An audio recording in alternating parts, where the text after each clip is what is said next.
আরে ফারুক ভাই যে কেমন আছেন? এই তো আলহামদুলিল্লাহ। রফিক ভাই কেমন আছেন আপনি? আলহামদুলিল্লাহ ভালো। তো কোথায় যাইতেছেন? যাইতেছি। আরে কি বলবো, দুঃখের কথা রফিক ভাই, আমার ছেলেপেলেরা না খেয়ে আছে। আজকে রমজান মাসের অনেকগুলো রোজা চলে গেছে, কালকেও আমার ছেলেপেলেরা না খেয়ে রোজা রাখছে। আজকে ইফতারের জন্য কিছু নেই, তাই একটু বাইরে হয়েছি, দেখি কোনো হৃদয়বান ব্যক্তির কাছ থেকে কিছু পাই কিনা, এজন্য বেরিয়েছি আর কি ভাইয়া। ও আচ্ছা, তাহলে এই ব্যাপার। আচ্ছা, মহান আল্লাহ তাআলা আপনার সহায়ক, দেখেন কিছু পান কিনা। আচ্ছা রফিক ভাই, তাহলে আমি আসি, ইফতারের সময় হয়ে যাচ্ছে, আবার আমাকে কিছু ব্যবস্থা করতে হবে আমার ছেলে সন্তানের জন্য। ঠিক আছে ভাইয়া, দোয়া রাখেন। আচ্ছা আসেন, দেখেন কিছু পান কিনা। আচ্ছা, ঠিক আছে। আমি একটু এদিক থেকে হেঁটে আসি। ঠিক আছে ভাইয়া, আসসালামু আলাইকুম। ওয়ালাইকুম আসসালাম। আল্লাহ কিছু মিলিয়ে দাও আল্লাহ। আরে ওই তো একটা বাড়ি দেখা যাচ্ছে, যাই গিয়ে দেখি কোনো হৃদয়বান ব্যক্তির কাছ থেকে কোনো সহযোগিতা পাই কিনা।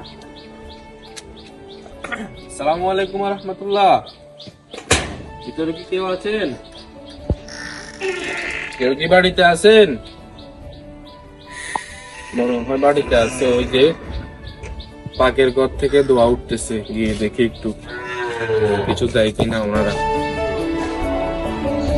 আসসালামু আলাইকুম রহমতুল্লাহ। ওয়ালাইকুম আসসালাম। আপনি কে? জি আপু, আমি আপনাদের কাছে একটু সহযোগিতার জন্য এসেছি। আমার ছেলে সন্তানরা না খেয়ে আছে আজকে 2 দিন, কালকে না খেয়ে ওরা রোজা রাখছে। আজকে ইফতার করার মতো কিছু নেই, যদি আমাকে কিছু সহযোগিতা করতেন। আহারে, আচ্ছা আপনি দাঁড়ান, আমি দেখি কিছু পাই কিনা। আচ্ছা ঠিক আছে আপু, আমি দাঁড়াইছি। এই যে ভাইয়া, এখানে কিছু ইফতারি আছে, বাসায় গিয়ে সবার সাথে ইফতারি করিয়ে। ঠিক আছে আপু, আল্লাহ পাক আপনার ভালো করবে, আমি আপনার জন্য দোয়া করব। আপনি আমার বহুত বড় উপকার করেছেন, আমার ছেলে সন্তানরা এগুলো দেখে খুব খুশি হয়ে যাবে। আচ্ছা ঠিক আছে আপু, তাহলে যাই। ওকে, আসসালামু আলাইকুম। ওয়ালাইকুম আসসালাম।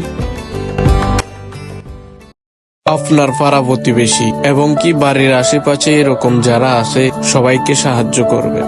এই রমজান মাসে এই লোকগুলাকে সাহায্য করবেন, এইরকম লোকগুলাকে সাহায্য করবেন এই রমজান মাসে। এমনিতেই রমজান মাস হচ্ছে বরকতময় মাস।